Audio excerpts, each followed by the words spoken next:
গোয়ালপুকুরে রাস্তা তৈরিতে দুর্নীতি, ঠিকাদার সংস্থার বিরুদ্ধে দুর্নীতির অভিযোগ। দীর্ঘ কয়েক বছর ধরে বেহাল রাস্তা, 3.5 কিলোমিটার রাস্তা নিয়ে ক্ষোভ।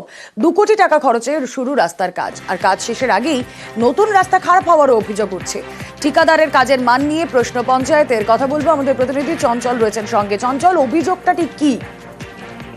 এখন আমরা তোমাকে জানিয়ে রাখি যে দীর্ঘদিন ধরেই কিন্তু গোয়ালপুকুর 3 নম্বর ব্লকের নিজামপুর 1 নম্বর গ্রাম পঞ্চায়েতের সুকচেন মোড় থেকে নিয়ে ভুইদা পর্যন্ত প্রায় 3.5 কিলোমিটার রাস্তা কাটা ছিল।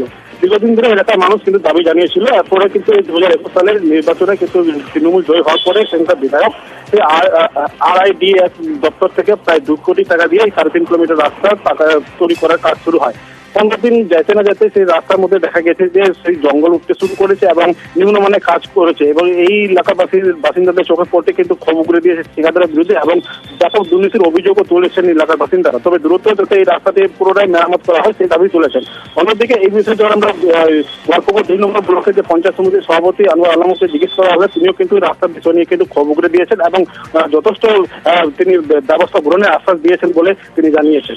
বেশ, রাস্তাটা একদম খারাপ করে দিয়েছে, রাস্তা ভালো হয়নি। এমনি পাউডে মারলে রাস্তা উঠে যাচ্ছে, ঠিক আছে, দুর্নীতি করছে যে ঘাস মারা ওষুধ দিয়ে গেছে, ওষুধ দাওয়াই মারে গেল, আর এটা হবে না। আমরা চাচ্ছি যে রাস্তাটা ভালো, সরকারের দোষ না, সরকার ঠিকই দিচ্ছে কিন্তু এরাই মাল মেটেল কম খাওয়াচ্ছে। তো রাস্তাটা 2 সাইড দিয়ে তো দুবলি এখনই বাইর হয়ে গেছে, উঠে উঠে যাচ্ছে এরা জায়গায় জায়গায়। রাস্তা তো অবশ্যই দুর্নীতি হয়েছে, রাস্তা সেরকম হয় নাই তো, রাস্তাটা এখনই উঠে যাচ্ছে।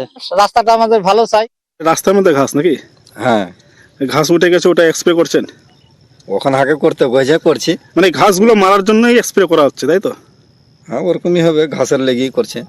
আমাদের কাছে অভিযোগ এসছে, কোনো হিসাবে এটা মাফ করা যাবে না। সরকার যে উদ্দেশ্যে কাজ করায় মানুষের জন্য, মানুষ যেন দীর্ঘদিন ধরে কাজের সুবিধা নিতে পারে, তো কন্ট্রাক্টর কি কারণে এটা করেছে আমরা দেখছি, কন্ট্রাক্টরকে ডেকেছি, খুব তাড়াতাড়ি এটার ব্যবস্থা নেওয়া হবে।